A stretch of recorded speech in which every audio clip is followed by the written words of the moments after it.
कि ना आप एक ऐसे एक्टर हैं जिनको ना लाइक आज की डेट में अगर आप कुछ डिमांड करें कि मैं ये चाहती हूँ ऐसा हो, लोग सुनेंगे।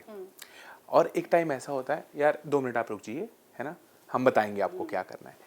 यहाँ से लेकर यहाँ तक जब एक विमेन पहुँचती है, क्योंकि जिस तरह के हम लाइक डोमिनेटिंग सोसाइटी से आते हैं, ये जो चक्कर जब घूमता है, इसको आप कैसे देखती हैं? ये इसको क्योंकि अब जब भी आप कोई स्टेटमेंट देती हैं, बहुत सारी लड़कियां जो बोलती हैं यार ये बंदी सही बात बोल गई, ये बंदी बहुत स्ट्रेंथ से बात बोल गई। मैं आजकल रील्स भी देखता हूँ, आपकी ऐसी रील्स वायरल होती हैं। मैं वो जानना चाहूँगा, ना सुनना और अब सुनाने वाला जो दौर था, इसके बारे में क्या कहना चाहेंगी आप?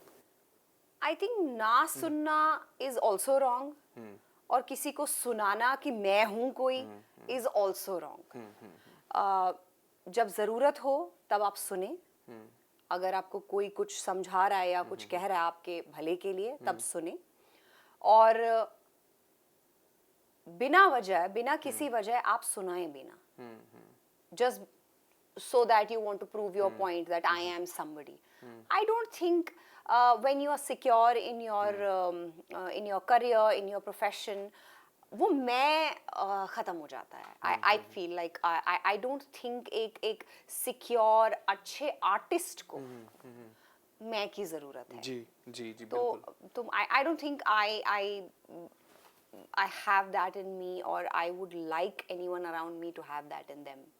कि आपको ये प्रूव करने की जरूरत है कि hello I am in the room, you know what I mean. बिल्कुल तो मुझे ऐसा लगता है कि इस सब की जरूरत नहीं है। टेलीविजन एक ऐसा दुनिया है जिसको लड़कियां रूल करती हैं आज भी, है ना, कहा जाता है ना। और लाइक हाँ, I mean girls point of view से होती है कहानी, लड़की की पॉइंट ऑफ व्यू से होती है। लेकिन फिल्मों में थोड़ा सा हो जाता है कि बहुत बार आपको ऐसा कैरेक्टर मिलता है यार जहाँ पे आप जस्ट आप आए नाचे गए, वो है। सो इससे बच के रहना और किरदारों के लिए बहुत सारी चीज़ों को मना करना कितना मुश्किल हो जाता है। मुश्किल नहीं होता अगर आपको पसंद नहीं आई कोई चीज़। कई बार आप चीज़ें, कई बार आई टेल यू समथिंग, कई बार आप बहुत सारे प्रोजेक्ट्स इसलिए करते हो कि भले ही आपका काम चाहे मतलब ऐसे कई एक्टर्स हैं नीचे जिनसे आप मिले, किसी का शायद 15 मिनट का काम होगा, किसी का 20 मिनट होगा, जो शायद कोई को होगा जो पूरी फिल्म में होगा।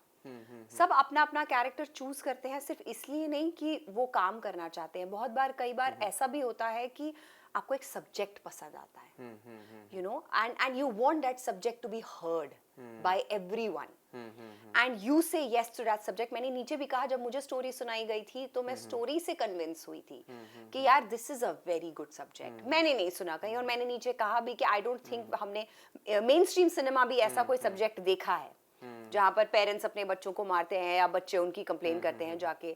तो it was such a refreshing subject for me कि आई इंस्टेंटली सेड यस। तो कई बार एज एन आर्टिस्ट ना आपकी रिस्पॉन्सिबिलिटी ये नहीं होती है कि आपको सिर्फ अपना क्राफ्ट दिखाना है। आपकी एज एन आर्टिस्ट मुझे लगता है ये भी रिस्पॉन्सिबिलिटी होती है। और सोने पे सुहागा ये होता है कि अगर आपको एक बहुत ही well established production house brilliant actors के साथ वो करने का मौका मिल रहा है, right. So for me I also looked at the subject and I believe as an artist it is my responsibility कि अगर एक सोशल मैसेज है जो मेरे जरिए लोगों तक पहुंच सकता है, तो I think everything else is secondary.